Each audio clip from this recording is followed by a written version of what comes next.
Hello, this is Dr. Alan Widener from Massage Chair Relief, and we welcome you today to our Massage Chair Relief live broadcast and podcast. It looks like we can't get on Twitter today for some reason. It looks like we need a different type of account, but we are on Facebook and we're on YouTube and of course on our website. And we'd like to welcome Dr. Michael Olpin as our guest today. Michael, good to have you here. Great to be here. Thank you very much, Alan.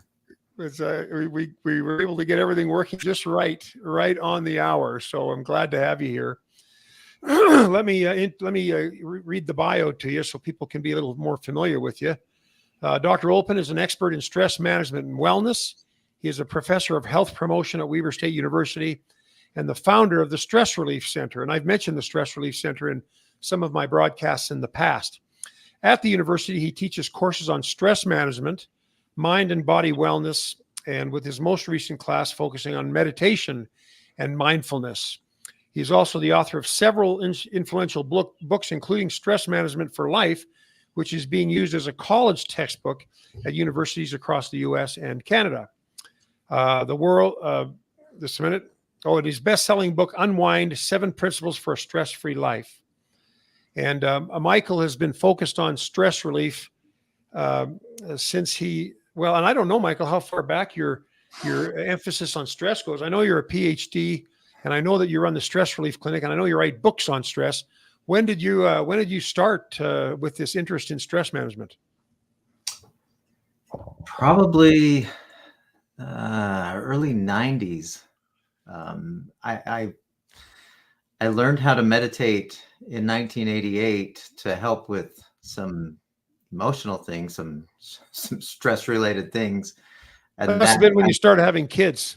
Yeah, it was pretty close. I just got married, just graduated, and didn't have a job, didn't have a career direction, and so I got trained in meditation, and that probably more than anything started me on the path. And then my graduate work, besides a bachelor's degree in psychology, my graduate work was really leaning toward wellness and stress management.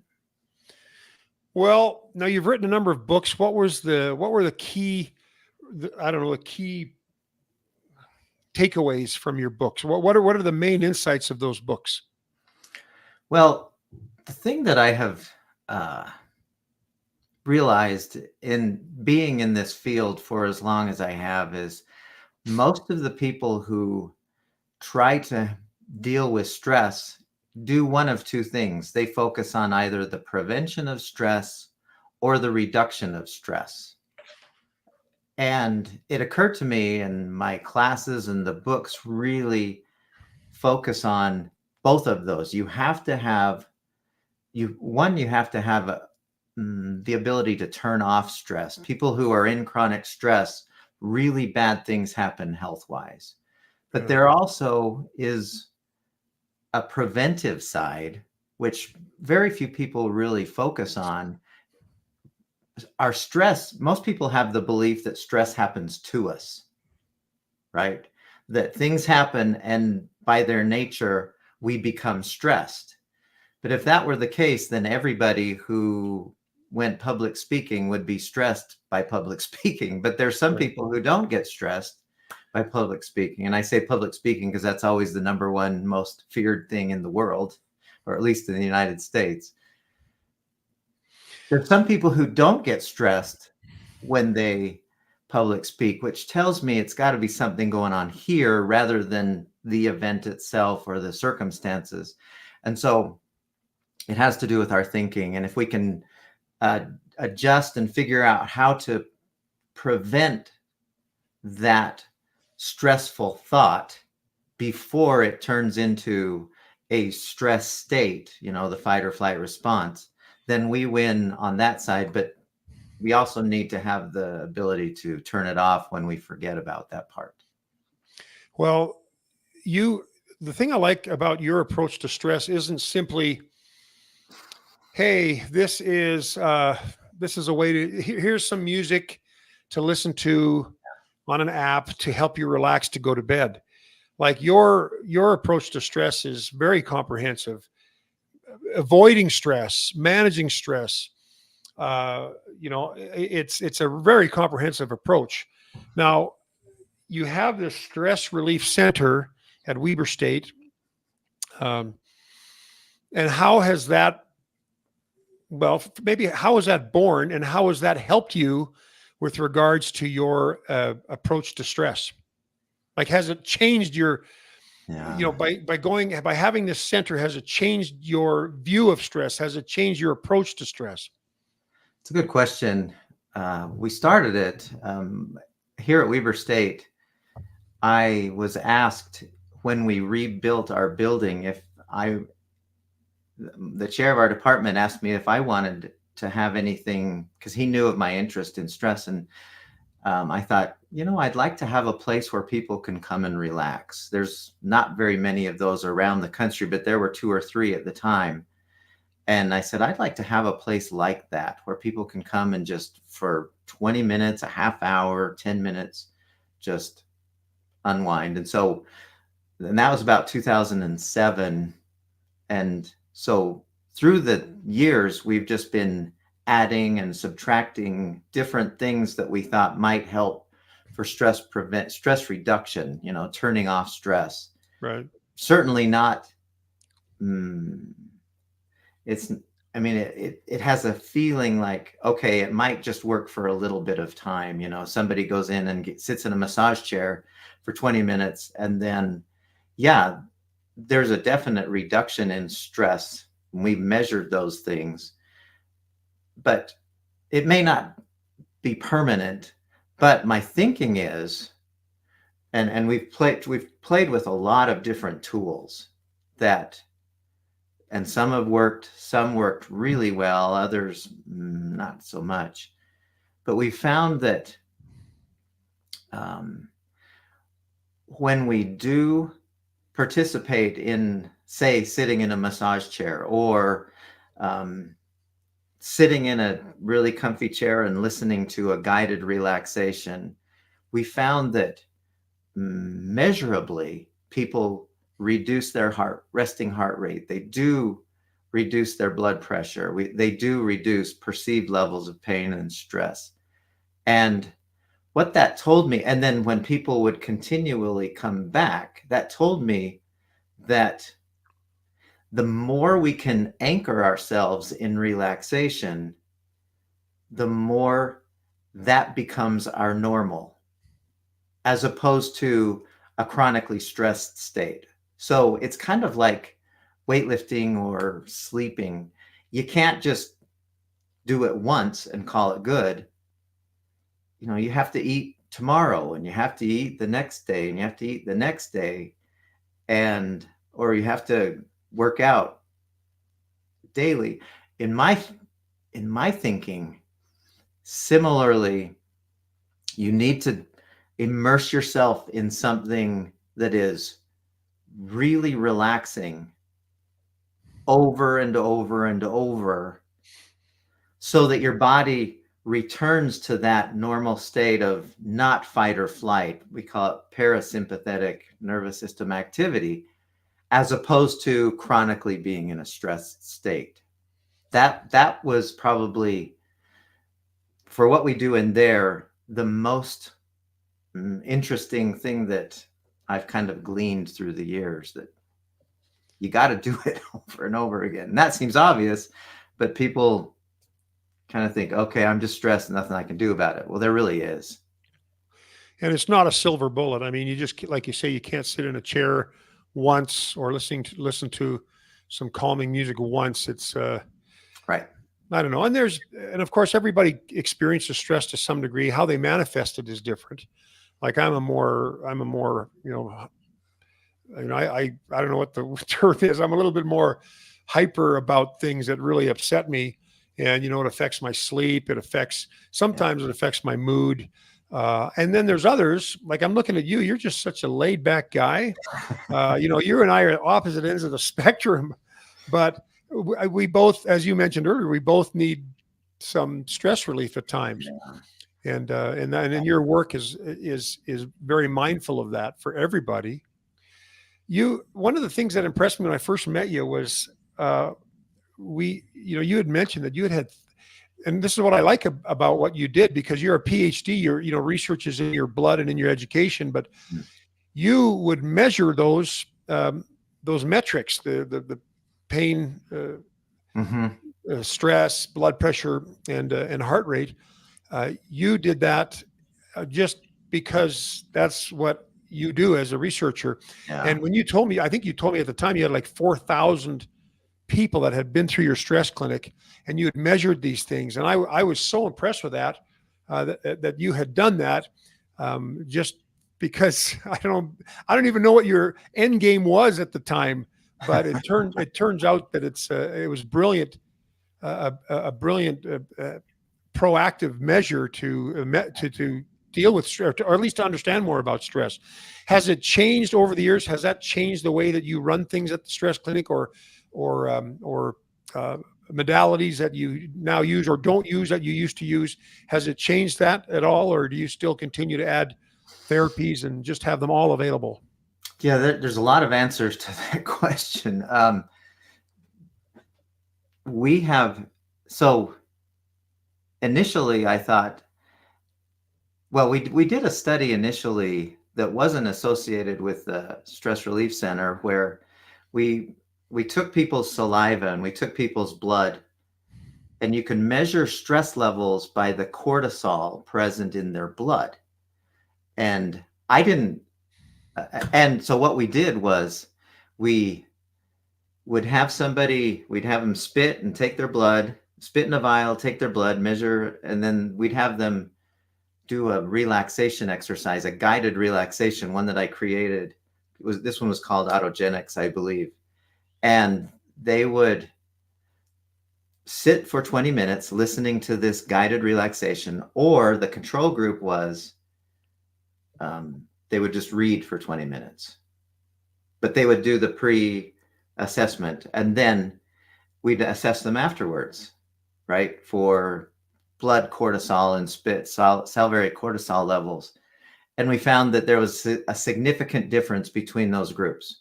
And I thought, as we started this was before or just as we were getting the Stress Relief Center open. And I thought, we should be measuring people, and it's too cumbersome to do blood tests for everyone who comes in. And it's too cumbersome to have them spit in a vial. But there are measures that you can test. And one of those is resting heart rate. There is a correlation between resting heart rate and stress levels. It's not one-to-one, but it's pretty, it's strong. And similarly, blood pressure. There's monster research that shows when people meditate, blood pressure comes down, blood pressure levels come down. And so I thought, we need to measure these things to see if what we're doing works. I mean, that just makes sense for anybody. You got to measure. If you're not measuring, then you can't really tell. And so we started measuring, and there were some things that we were doing that really didn't make a difference. Like, for example, there was the inversion table, the one where you hang up upside down by your legs, by your feet. Mm-hmm. Great machine, love it. And it didn't affect their stress levels any. There was no effect on decreasing any of those 4 parameters.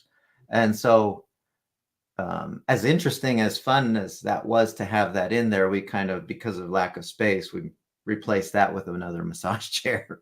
And there have been a few things that we've had that just didn't quite measure up, so to speak, that we said, okay.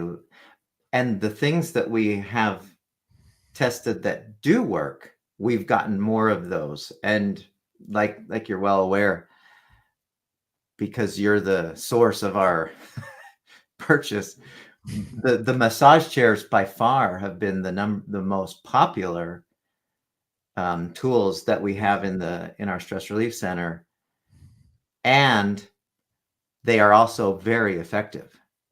As according to the data, it's just when each time we've analyzed the data, it's just incredibly strong, so statistically significant, that the massage chairs work to reduce stress by those 4 measures. And we've had now probably over 8,000 people. Not all of them were in massage chairs, but probably 60 to 70% of the people who we measured, that's what they use, is the massage chairs. Do you, and this is probably a rhetorical question, but do massage chairs help mental health simply because they reduce stress levels, or do they help mental health at all? Well, in my holistic view of stress, anything you can do to reduce fight or flight, top to bottom, head to toe, helps.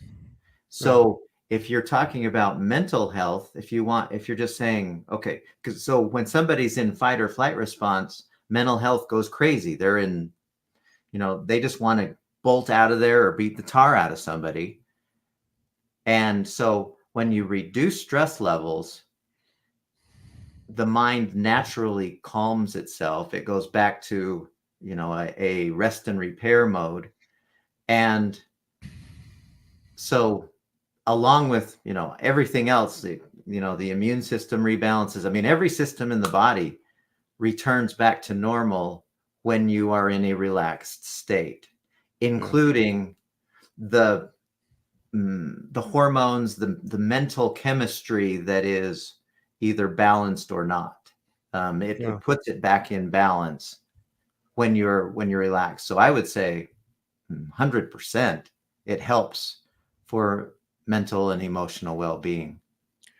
And I suspect if someone's in pain, they may not even realize that they're under a tremendous amount of stress, or maybe their mental health is compromised. But I know that when I feel better, somatically, physiologically, I feel better stress-wise as well. And of course, chairs do relieve pain, and that's another side of it. Stress is a huge thing, and you and I have talked about this before. A survey we did with patients or with customers found that people, the vast majority of people that get a massage chair either get them for stress relief and relaxation, or back pain, and they help both things. And so pain's a big component of stress, I think. Well, if you think about, when you lift weights, say you're lifting, you're doing curls, right? After that, if you have too much weight or you do too many reps, pretty soon the pain is going to give you feedback saying, yep, too much. And when a muscle is in a constantly contracting state, it's like that.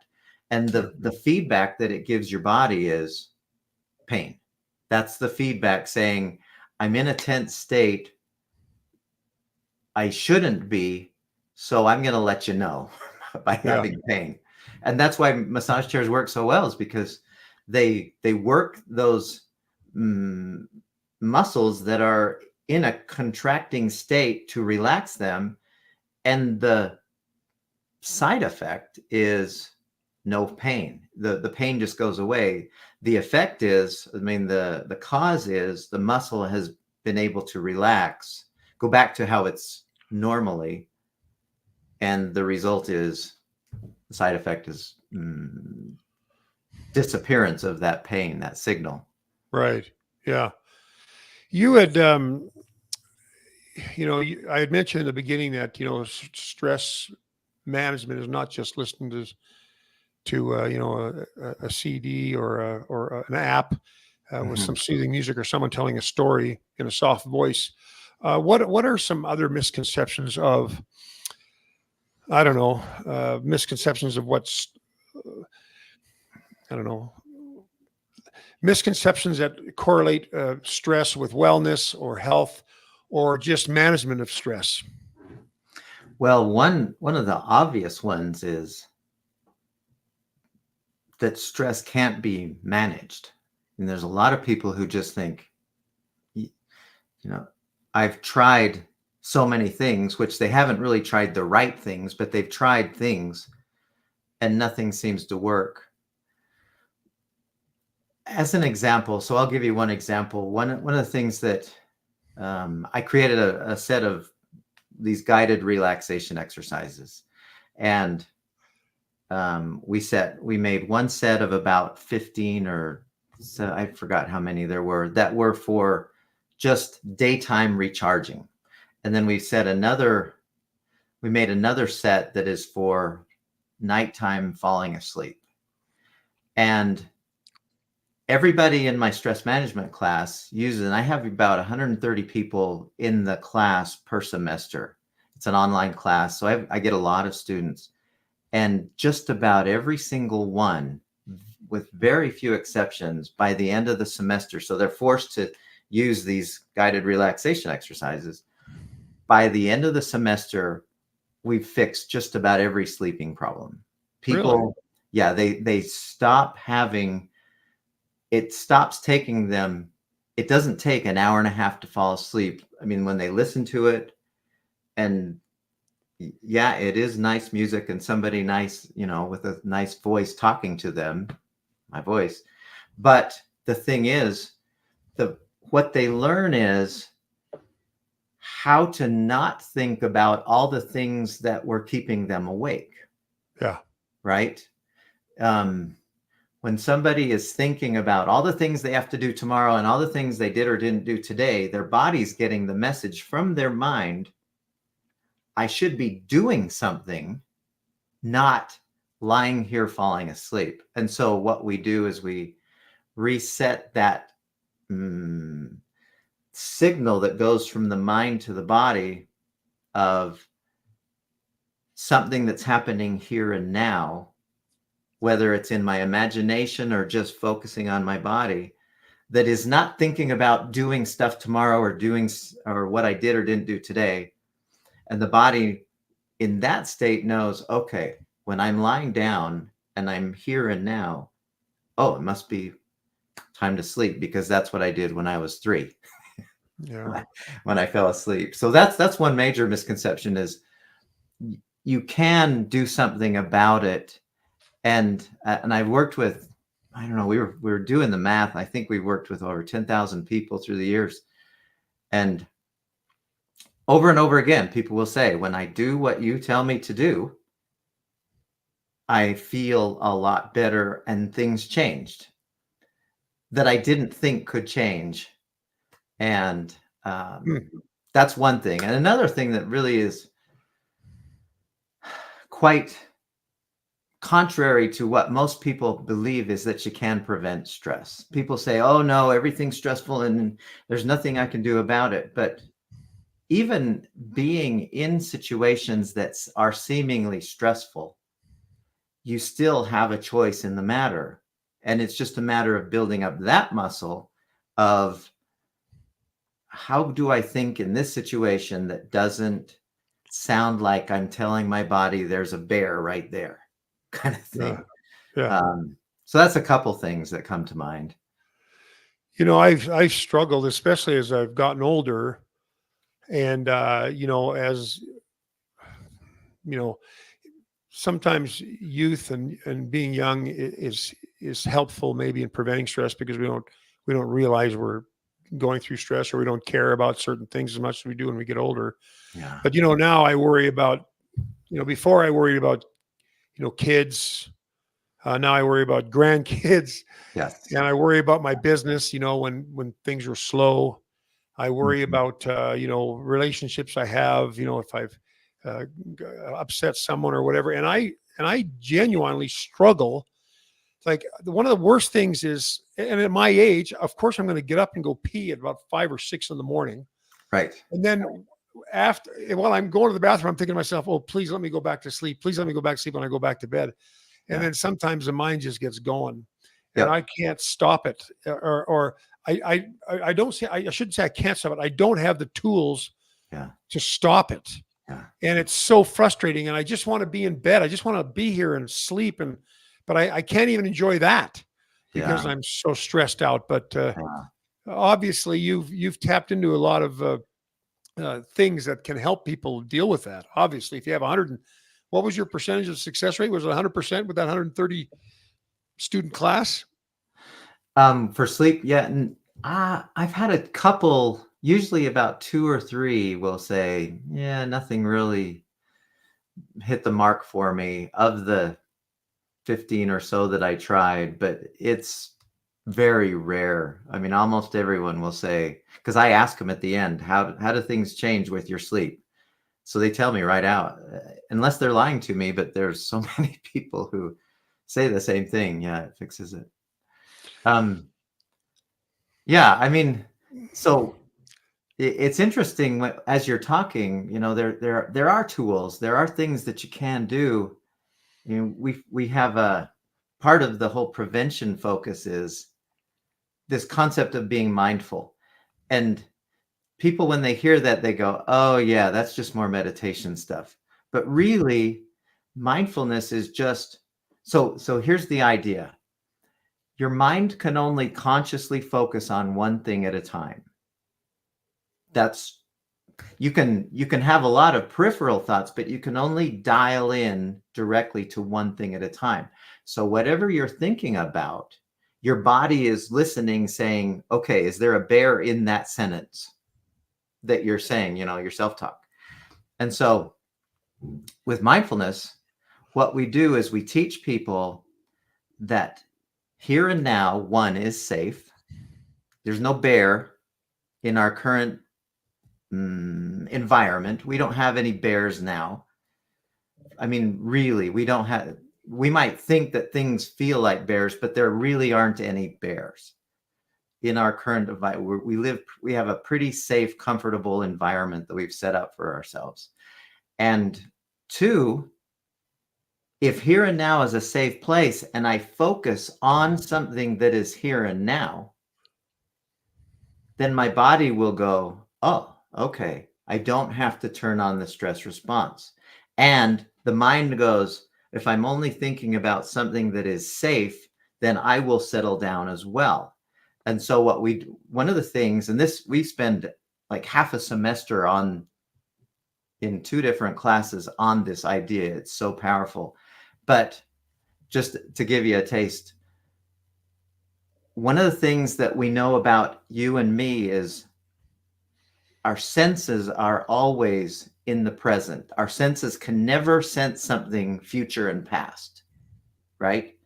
And so if we want to put ourselves here and now instead of thinking of future and past, then we focus on something that we can directly experience with our senses. What am I seeing right now? What am I hearing right now? What am I tasting right now? What am I feeling, with tactily right now? And so when people are lying in bed, if their thought is over and over, I feel my head against this pillow. I feel my head against this pillow. This feels so soft. And I stay on that thought, which is a muscle. I mean, because it so quickly we want to go to everything. Yeah. But if our thought is continually on, and this is just one of dozens and dozens of different ways, if our mind is constantly on, my head feels good against this pillow, or my body feels heavy in the bed, kind of thing.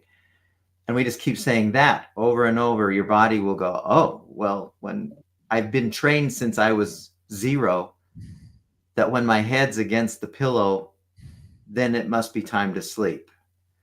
And so that thought, if we keep that thought in the front of our thinking, the body will do what it naturally should do. And if you can't fall asleep when you're doing that, if sleep doesn't come, then your body's saying, nope, it's time to get up. You've had enough sleep. Yeah.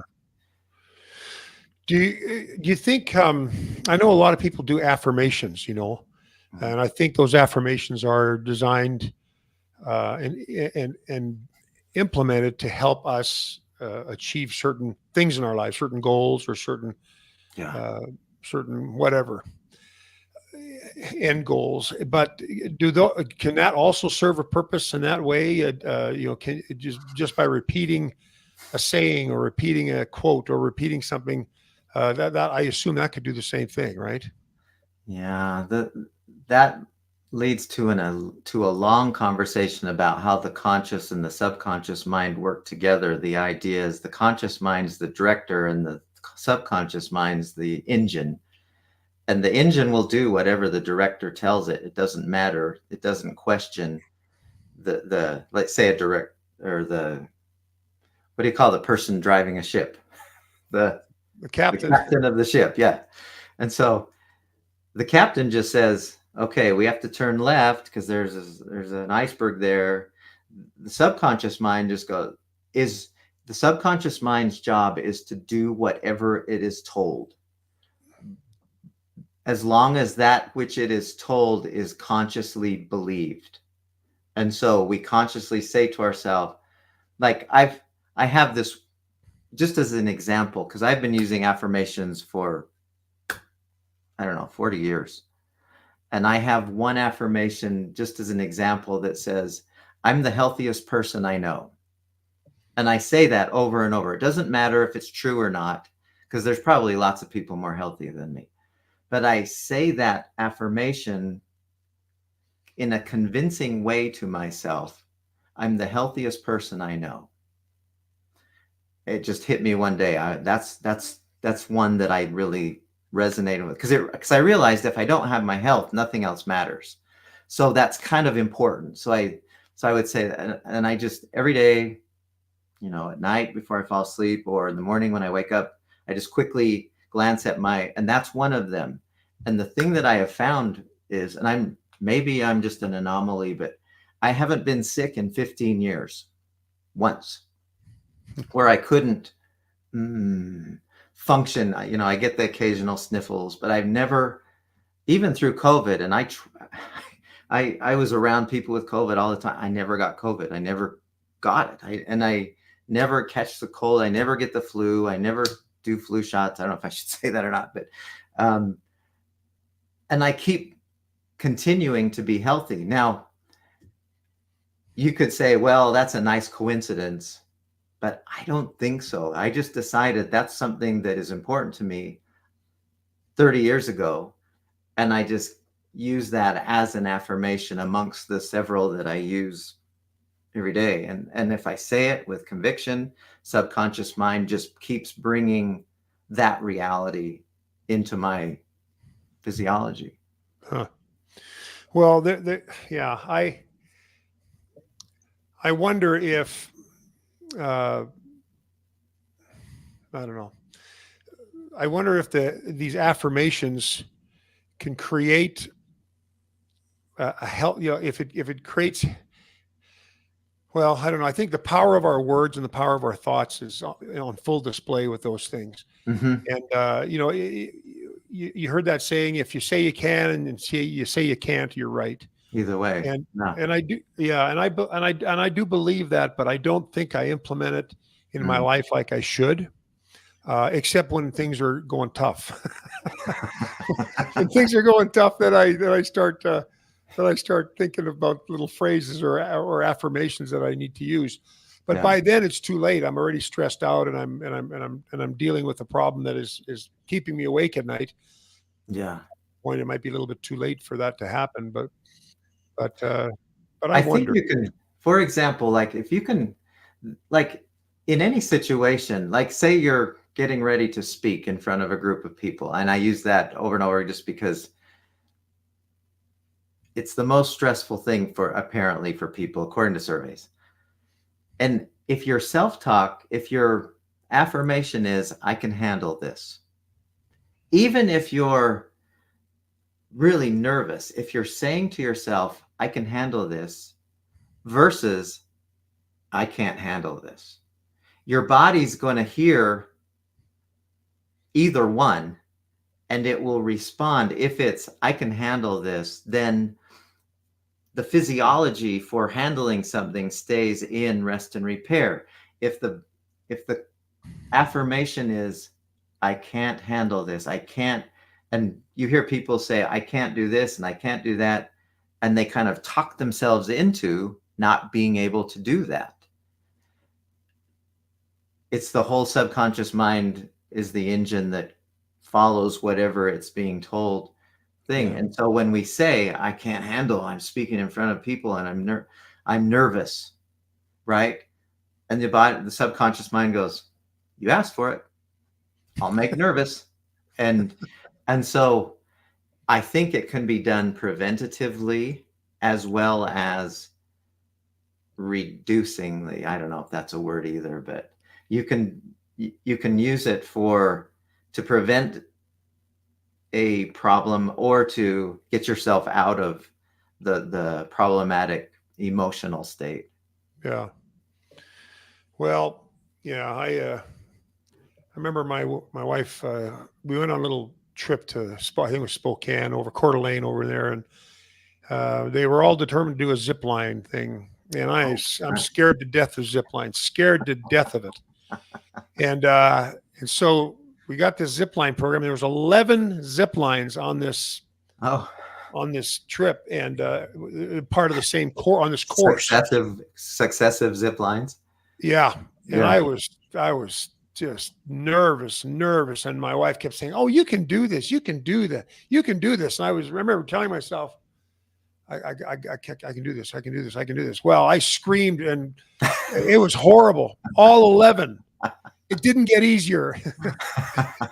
It was horrible. I couldn't wait for it to be done. And I remember my wife asking me on every other station, "Well, is it easier for you?" "No, it's worse now. It's worse." And it's like my mind went into a frenzy trying to talk myself into believing that I could handle this, but the stress was so immense that Yeah. even my body didn't believe me. You know what I'm saying? Yes. Yeah. Didn't even believe me, but it was horrible. But I could have used a massage chair at every one of those platforms. But Right. anyways, I just want to get back to the massage chair thing. Mm-hmm.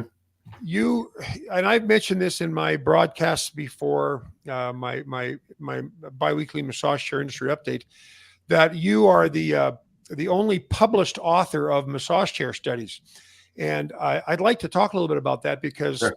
I think it's pretty cool. Like our industry is fairly infantile, Mm-hmm. and the fact that massage chairs have been around since the '60s. And yours is the first study that I'm aware of that I've been able to locate, and you as well, regarding massage chair benefits, therapeutic benefits for the human being. And I find it fascinating that we do have this study now, and we're finally starting to validate our claims, these decades of claims of what massage chairs can do, like pain relief and Yeah. stress relief. But could you you kind of glanced on it or touched on a little bit earlier on when you talked about the metrics, when you were the pre and post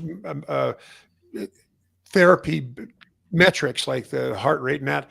But could you talk a little bit about the study, Sure. and then maybe a little bit about your impressions? And I think we've kind of already touched on some, but I want to just focus on the studies. Sure. So the method is, I mean, if you're looking at, how a article is set up, you do a lit review, and you were right.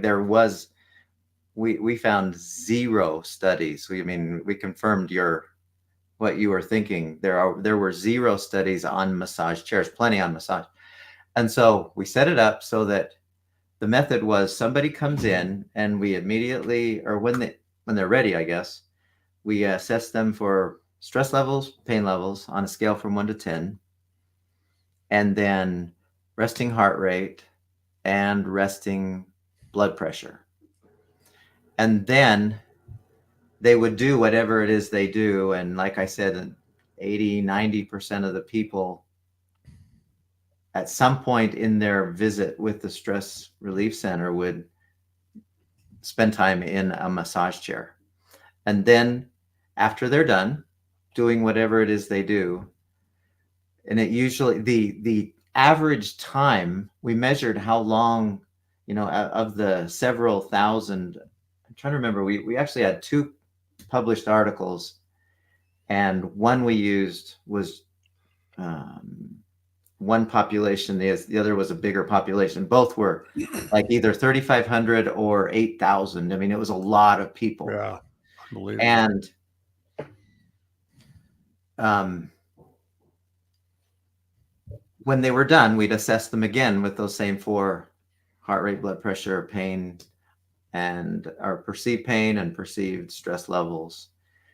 And when we kept track of the data, we had this big long spreadsheet, and we sent it into the statistician on campus who helped us with the study. And this person said, if this were, they were just astounded by the results.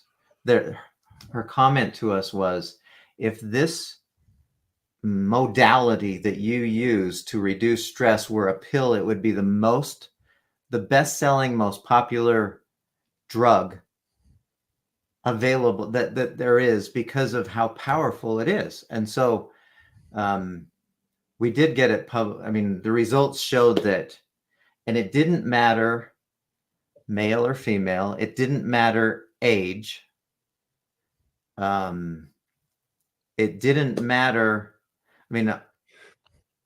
We have several different massage chairs, and we didn't really, there was one set of massage chairs that we kind of singled out because they volunteered their chairs to be part of the study, the Larocos.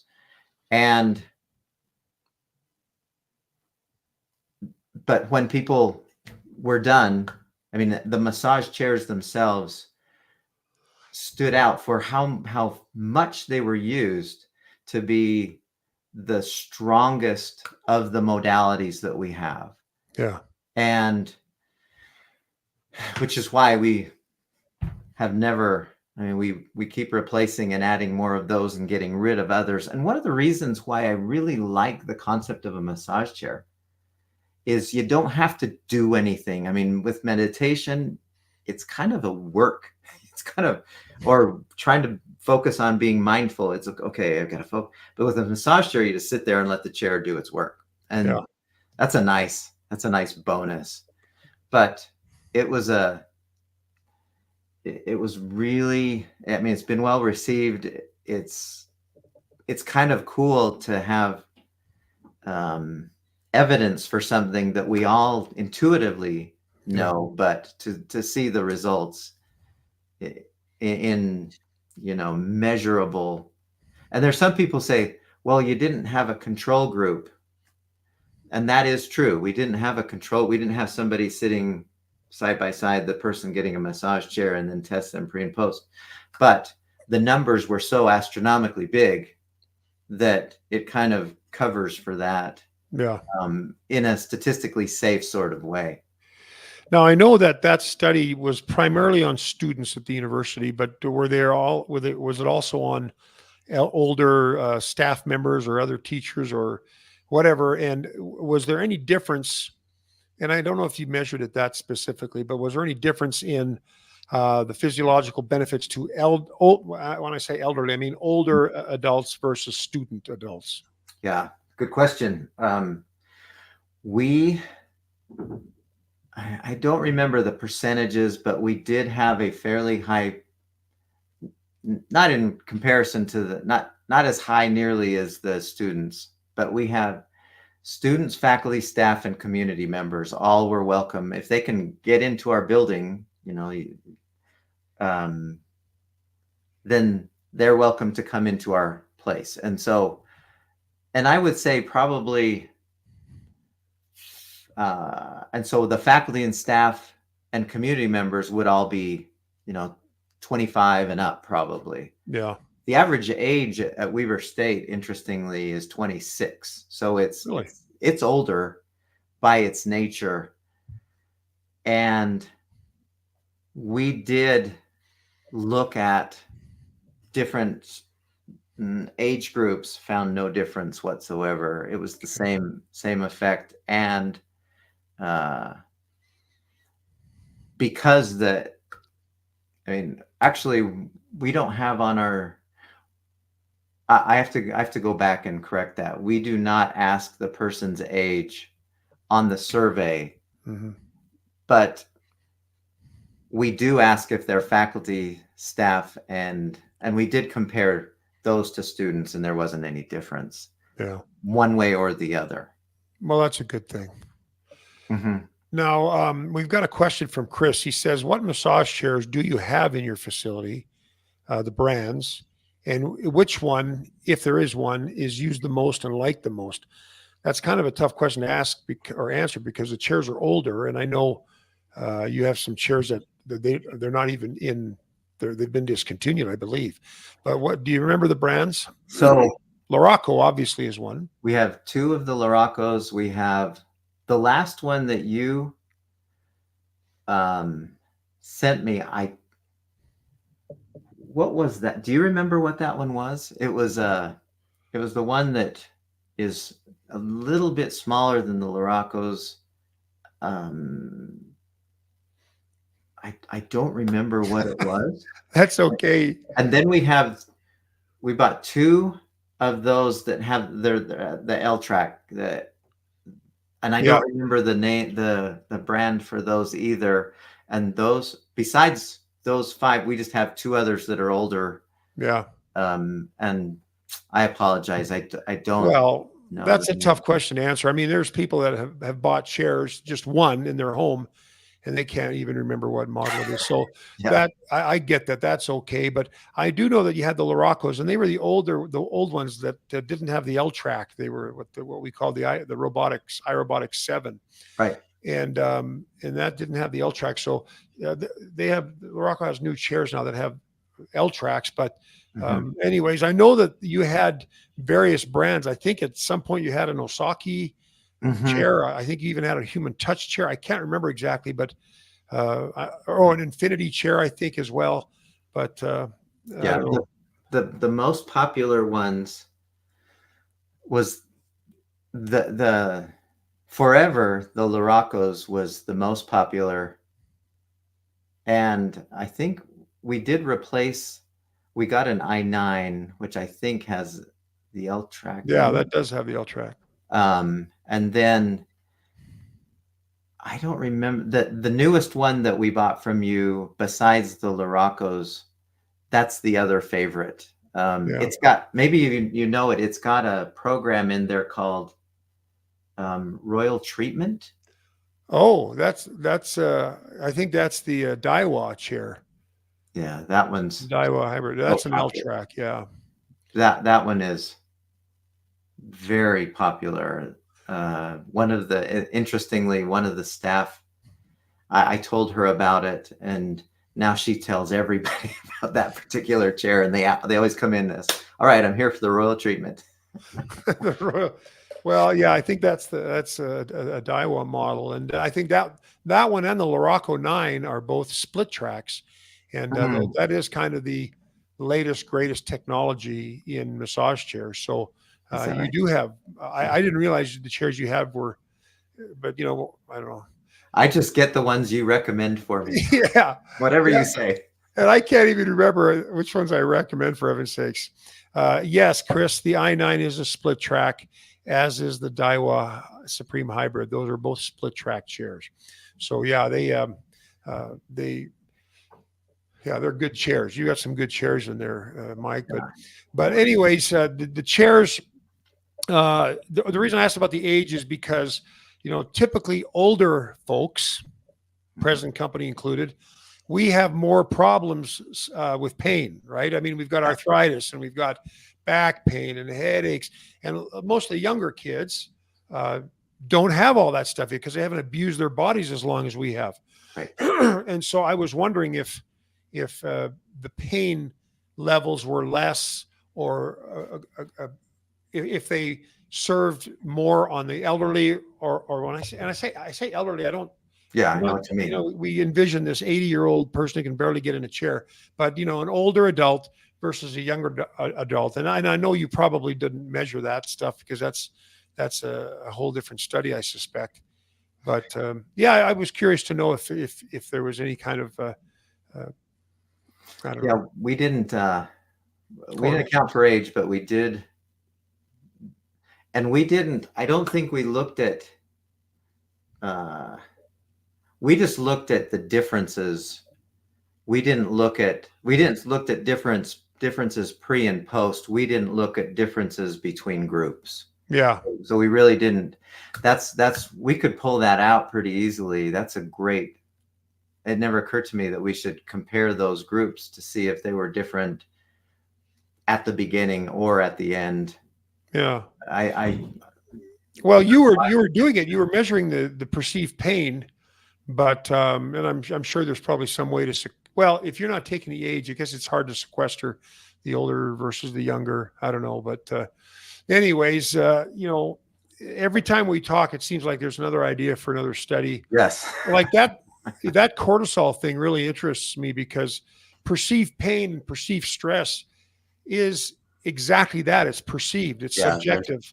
To be able to subjectivity to it. measure cortisol or any other hormone or chemical of the body, which is unrelated to an awareness, like Yeah. like I'm not going to come and say, you know what, my cortisol I believe is quite high or quite low, but it would be neat to measure that. I think that'd be a fantastic study. And you know what? As a matter of fact, Michael, you're in the perfect position to continue to do studies for massagers because you have, first of all, you have the setting, you have a research Yeah. a research lab in your stress relief center. You have already some context with massage chairs and what you've done so far, and this industry is sorely lacking in objective studies. And I think it'd be cool if you could I do something that measures these things less subjectively. I don't know. Yeah, no, I agree. It would add to the validity a lot by taking any subjectivity out of it. It it's just tricky to get that passed through IRB. What is IRB? That's the internal review board. They're the ones who say this study's okay to do or not. Oh, okay. On campus, they say no, that's infringing on somebody's rights, or that's infringing on somebody's well-being somehow, and it might emotionally scar them. So they say you can't do that, and it's subject to. We managed to make it so that this was as harmless as possible, while still trying to get some good data. Yeah.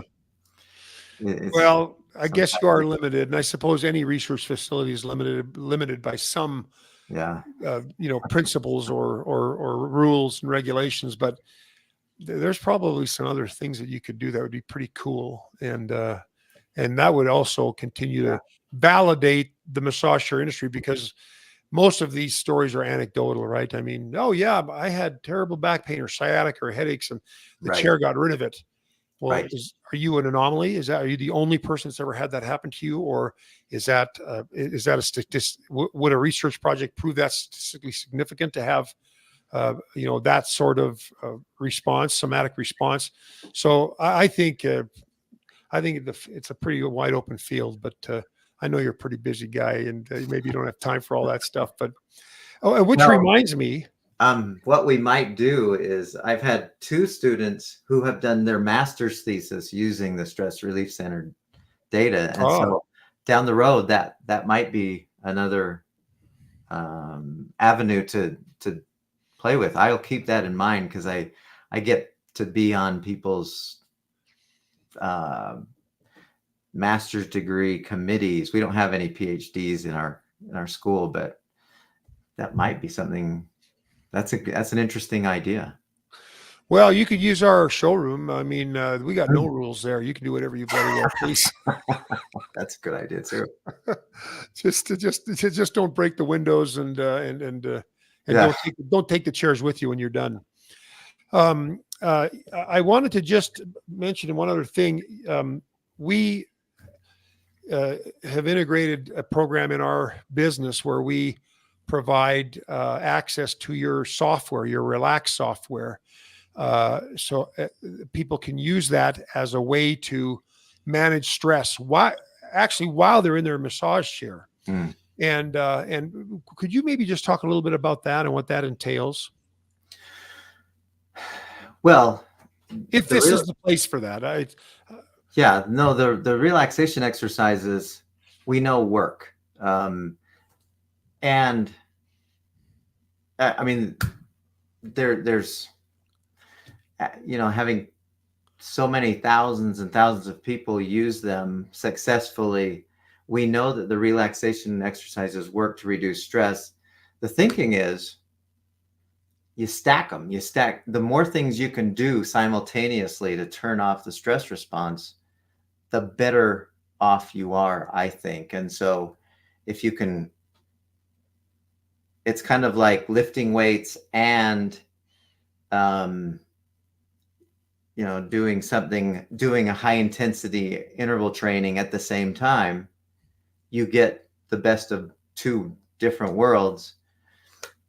I think that's the same way with adding the relaxation exercises to something that is also extremely relaxing. You get kind of a double dose of